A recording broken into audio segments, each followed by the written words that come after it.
Reprise de la plongée pas à palme après le confinement, après une longue période d'interruption. Comment faire pour reprendre la plongée sous-marine dans les meilleures conditions? Bonjour, c'est Vincent de l'école de plongée Aquadomia, spécialiste de la formation plongée accélérée sur mesure du débutant au moniteur de plongée loisir, moniteur de plongée tech dans le parc national des Calanques à Marseille. Aujourd'hui, je fais donc sur podcast sur la reprise de la plongée, tout simplement parce qu'on est dans un contexte très particulier où beaucoup de gens se sont interrompus pendant plusieurs mois, voire davantage, ont interrompu leur activité plongée, leur activité physique, ont peut-être eu des problèmes de santé, et c'est bien de faire le point là-dessus sur les impératifs à respecter pour reprendre la plongée sous-marine.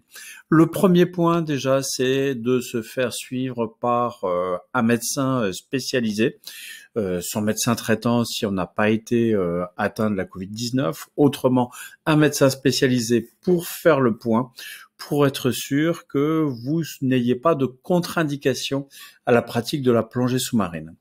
Ensuite, deuxième point, une fois cette étape validée de certificat médical de non-contre-indication à la plongée, il s'agit de vous entretenir, votre forme physique et aussi votre équipement. Alors pour votre forme physique, tout dépend comment vous avez pu vous comporter durant les derniers mois. Il est clair que si vous avez été plutôt affalé dans le canapé sur TikTok, LinkedIn, Facebook et ainsi de suite, ou à regarder la télé sur Netflix, il est clair que vous avez besoin de reprendre progressivement. Donc il ne s'agit pas de se mettre subitement à courir pendant plus d'une heure, mais une marche régulière, des petits footings peuvent vous apporter un plus au niveau de la condition physique. Il ne faut pas oublier qu'il y a besoin d'une condition physique minimale pour la plongée, ne serait-ce que pour porter l'équipement, pour se sortir d'un mauvais pas dans le courant et quand on a à palmer. Donc il est important d'entretenir votre forme physique. Ensuite, bien sûr, il s'agit d'entretenir votre équipement.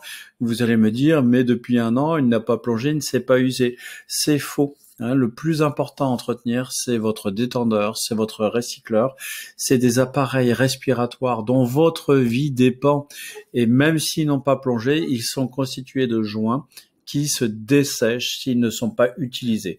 Donc il est important d'avoir procédé, même si vous n'avez pas plongé, avec votre équipement détendeur ou recycleur à une révision.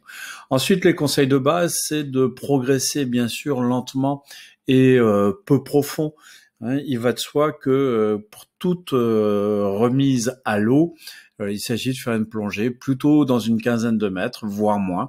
En tout cas, pas forcément dépasser les 20 mètres. Je sais que c'est pas toujours facile quand on a l'habitude de plonger plus profond, mais dites-vous que c'est dans les premiers mètres que la plongée est la plus agréable. Et puis, ça permet de se recaler au niveau lestage qui dépend de votre équipement, qui dépend aussi peut-être de l'évolution de votre morphologie.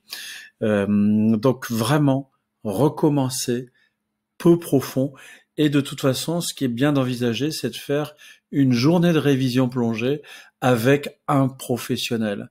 Ensuite, en ce qui concerne la plongée technique, la plongée tech, où là, on peut avoir des personnes qui sont qualifiées à aller à des plongeurs extrêmes jusque 100 mètres, 120 mètres.